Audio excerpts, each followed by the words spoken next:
Hello, नमस्कार YouTube family. तुम्हा सर्वांचं स्वागत आहे आपल्या नवीन एका व्हिडिओमध्ये.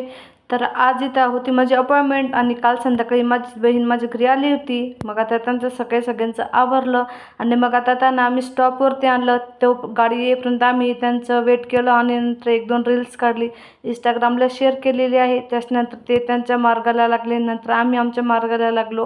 आणि मग आता इथे बघू शकता समोर जेवण एक बैलगाडा शर्यत असते ना, असं एक काहीतरी कार्यक्रम चालू असतो बरं का. मग तिथे मी नेमकं शूट वगैरे घेत होती. तरी ते एवढे बैल येत होतं ना, एवढी भीती वाटत होती. डायरेक्ट 1-2 डायरेक्ट अंगावरतीच आले होते. म्हणजे असं ते वळत होते तर आम्हाला भीती वाटत होती ती. ते इथं किती प्रचंड गर्दी आहे बघू शकता. तर इथं ना आम्ही कोणास तरी वेट करत होतो. तर त्यामुळे ना म्हटलं चला थोडंसं शूट वगैरे करू, तुमच्यासोबत शेअर करू.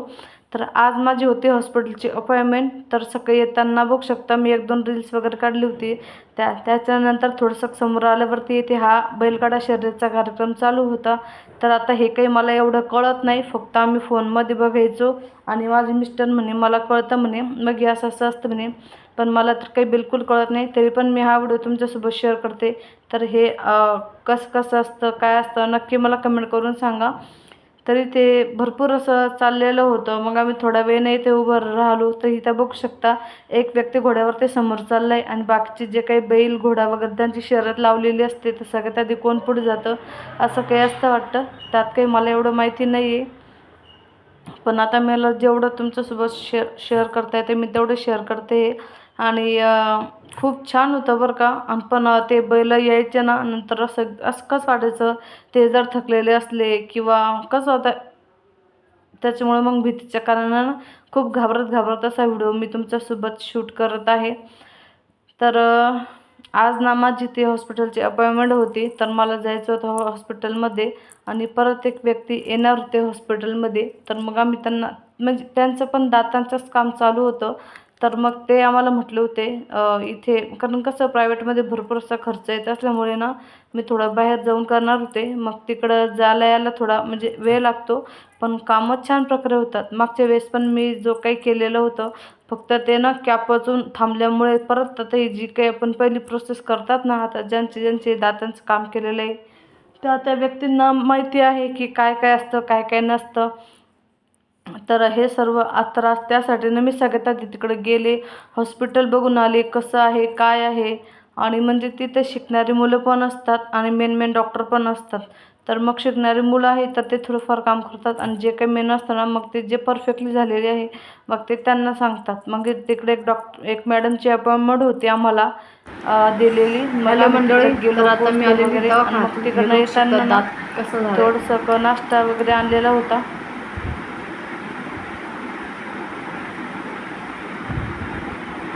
जो दात ज्यावेळेस त्याला पहिल्यांदा ट्रीटमेंट केली का, परत आता त्या दाताची ट्रीटमेंट चालू केलेली आहे. आता ज्या काही पहिल्यांदा नसा वगैरे होत्या, तिची चांदी वगैरे जी पडली सगळी ती काढून घेतली. आणि त्याच्या त्या नसा वगैरे होत्या खराब झालेल्या, त्या पण काढून घेतल्या. नवीन नसा बसवून पूर्ण कामाची प्रोसेस पूर्ण करायची. आता जसं जसं होईल तसं तसं तुमच्यासोबत व्हिडिओ शूट करेल. सकाळी बघितलं, काल जे पाहुणे आले ते त्याच्यामुळे आज सकाळी ते गेले. त्याच्यानंतर मग मी हॉस्पिटलमध्ये गेले. आता तिकडनं आले तर आराम करतो. ते थोडंसं दुखत आहे. मला वाटतं संध्याकाळी असं खतरनाक दुखत आहे.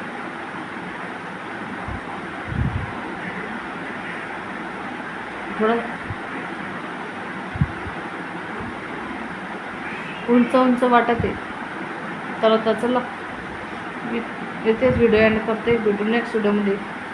तर मग मी तिकडनं आली ना, तर त्या दातांमधलं जे काही मांस होतं वाढलेलं, तर त्यांनी ते इंजेक्शन देऊन कटिंग वगैरे केलं. परत त्याच्यातल्या ज्या काही नसा टाकलेल्या होत्या त्या खराब झालेल्या होत्या, तर त्या पण त्यांनी मस्तपैकी काढून घेतल्या.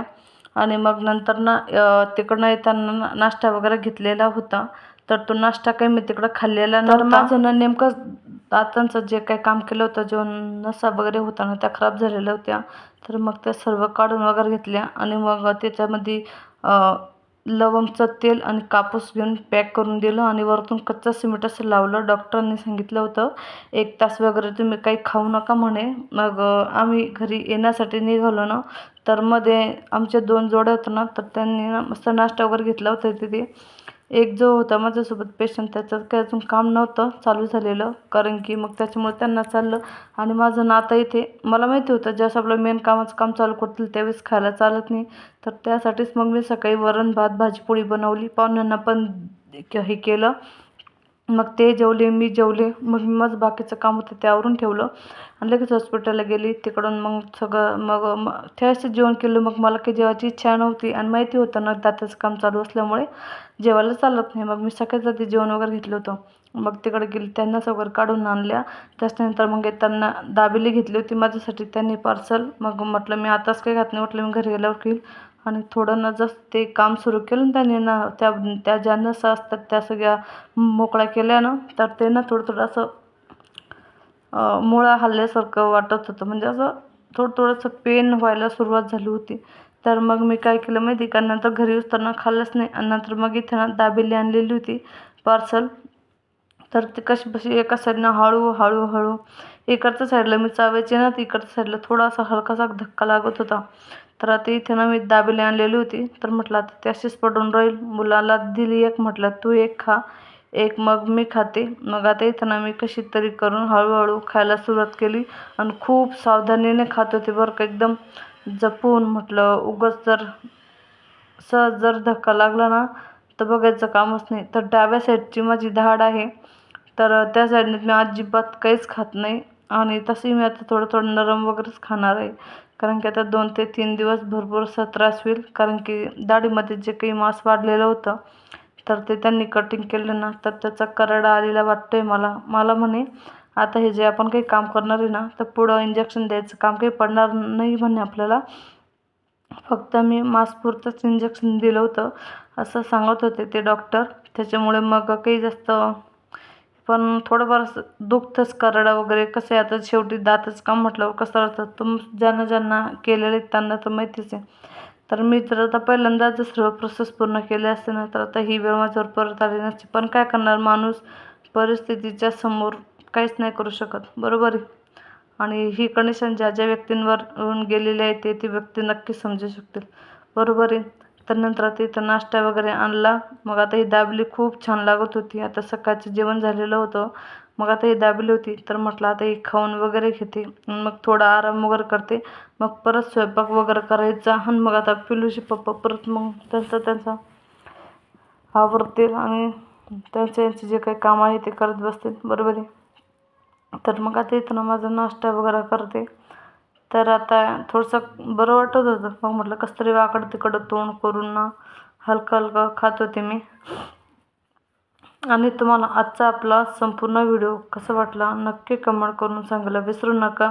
आणि माझ्याकडून एवढे व्हिडिओ पडलेले बघायचं काम नाही, की काय सांगू तुम्हाला. पण मला ना ते शेअरच नाही करता येते. का बरं शेअर करता येत नाही काय सांगता येतच नाही.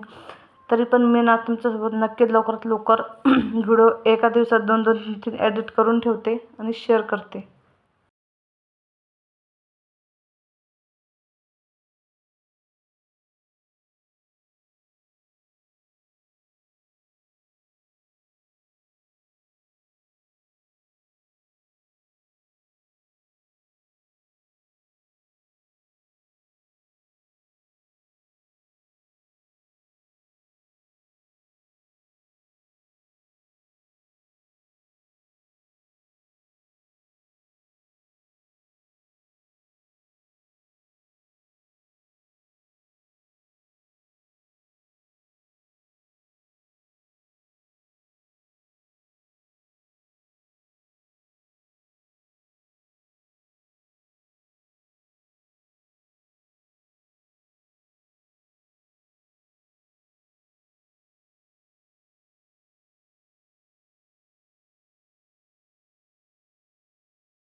आजची पहिली ट्रीटमेंट कशी वाटली नक्की कमेंट करून सांगा आणि व्हिडिओला जास्तीत जास्त लाईक करा, शेअर करा.